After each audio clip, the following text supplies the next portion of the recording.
kas tordilusikaga võib kooki ka tõsta? See oli lühem selline, aga pakiline. Ma arvan, et see inimene ootas täpselt see hetk juba vaata, kus tal oli see käes. Mõni mees küsiks selle peale, et millist kooki?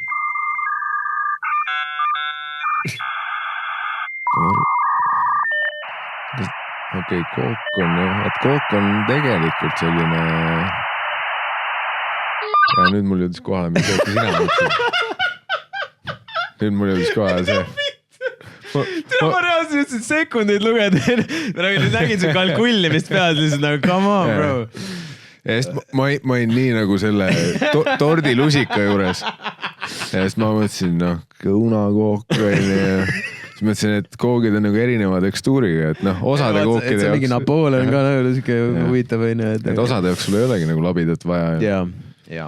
Kuigi selline see klassikaline õbedane tordilusikas, selle pealt on kindlalt kooki tehtud.